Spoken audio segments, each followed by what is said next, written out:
Philippe, how would you rate the transfer window overall for you? Rate that I'm happy that it's finished and we know what the squad is to go on the next 4 months, because it's gonna be now this almost sprint of 4 months with a lot of games, and that we know what the squad is, that we could adjust a few things to get balance in the squad, that we could add some young, talentful players who can raise their game here and can give added value to the club also in the future, to bring more money in the club. But it's not the main concern. The main concern is, of course, to get results, but with a good business plan. Oscar Cortez was the deadline day signing. What do you hope he will bring?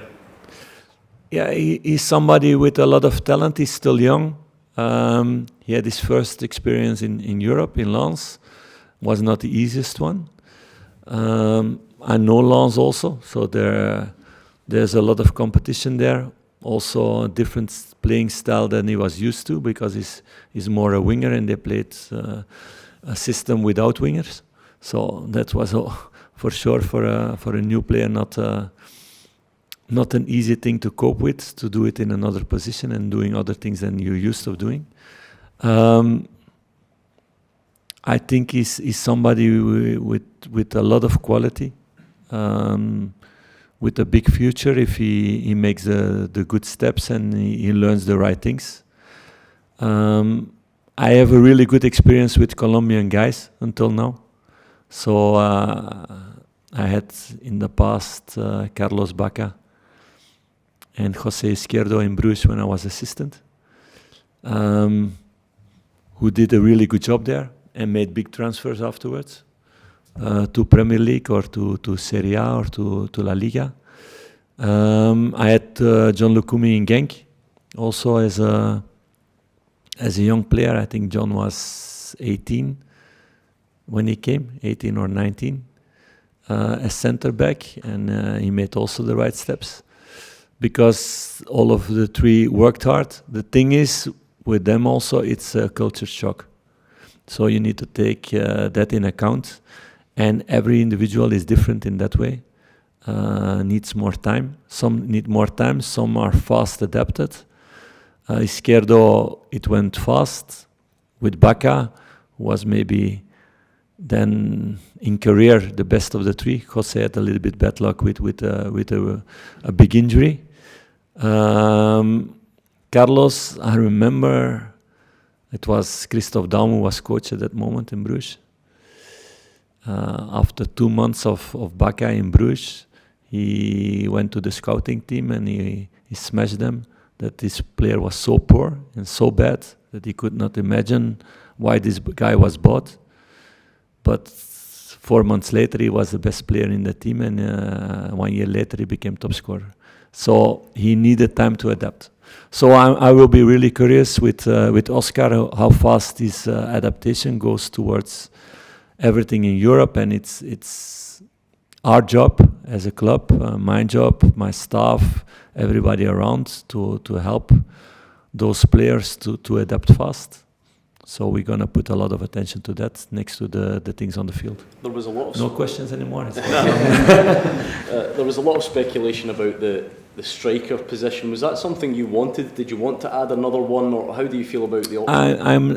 I didn't speak before it. I will never speak after it about what we wanted and yes or no and these discussions.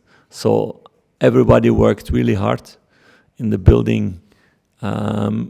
I think compared with a lot of other teams, we did really interesting things with the three guys we bring in.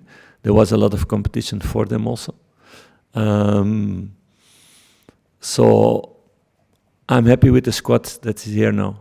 And about the striker position, everybody's saying that Cyril is doing a big evolution in these 3 months. It's really clear for everybody.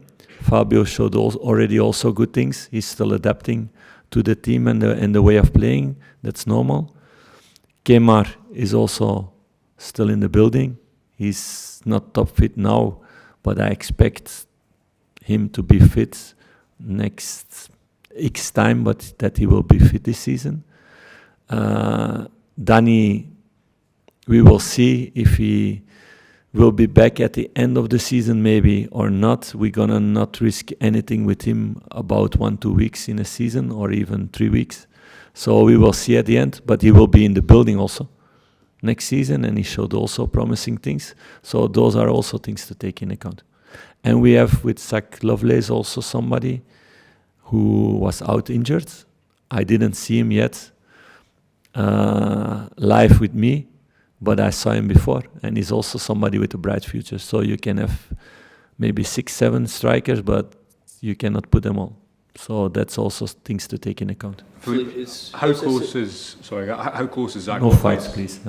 It's fine. How close is Zack Lovelace to obviously have that injury? No, yeah, he's been 3 months out, so he needs to make his steps first with the second team, to have trainings there, to adapt to the rhythm there, then to play games with them, adapt to that rhythm, and then the next step for him is to have more training sessions with us, in moments with the second team, like Bailey Rice for the moment is doing, or John Lee, Ifeku, or Cole McKinnon, or Robbie Fraser.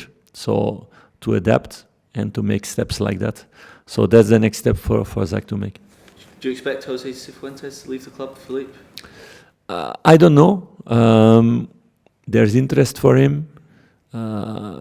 Sifu is also interested in that, but there's no deal yet, so we will see.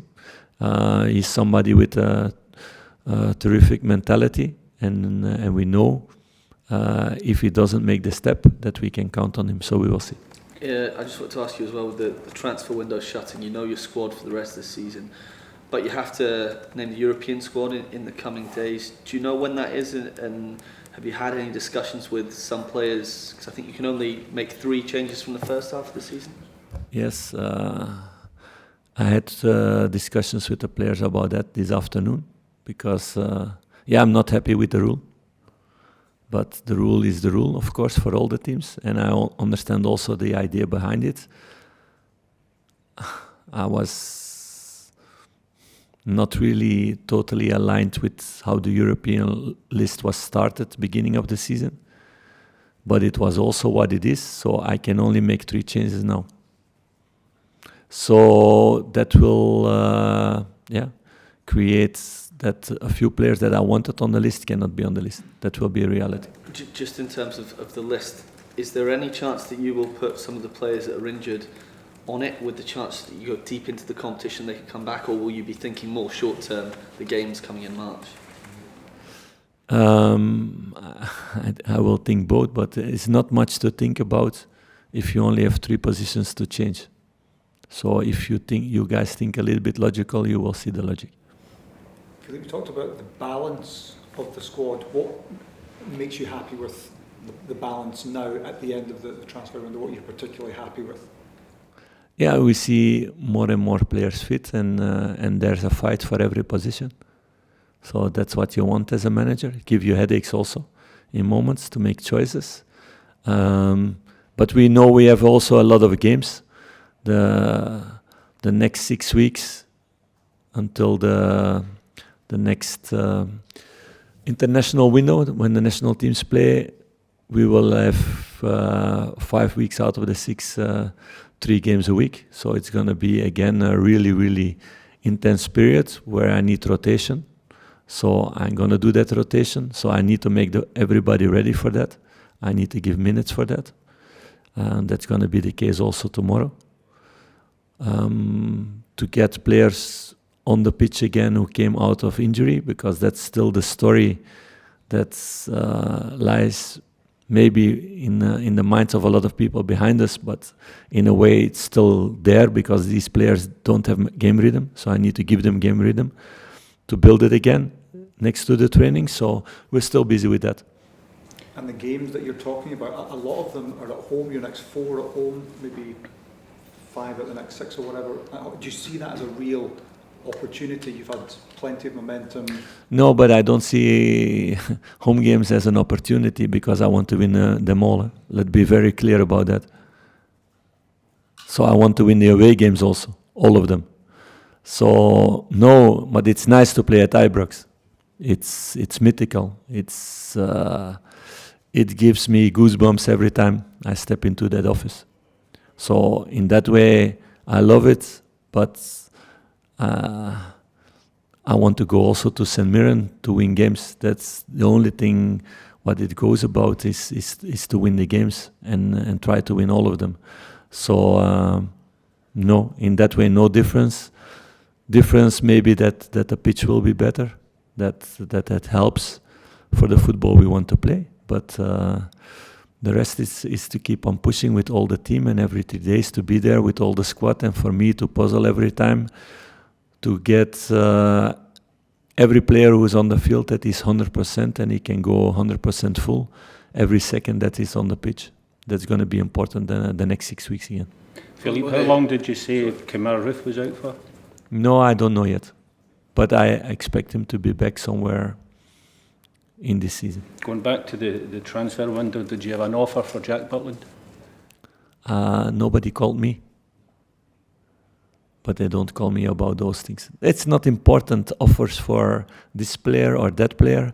I think that's another positive point. But in general, that there were players who could go somewhere else, who could make a new step to interesting competitions, interesting teams, but they wanted to stay.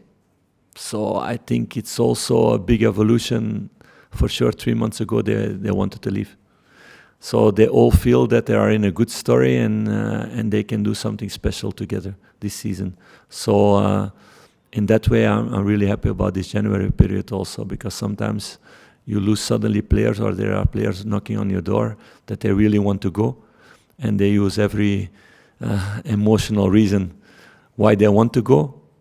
It was the opposite here, because there were a few offers that the player said, no, I want to stay at Rangers. How many players had interest in him? Can you tell us? No, a few.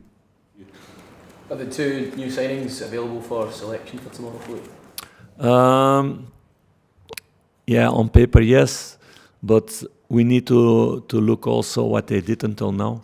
So Oscar played, I think, 27 of January. He played 88 minutes. He was training all the time. So he's fitter. Dio played his last game end of November, had a bigger winter break, then a short period of training.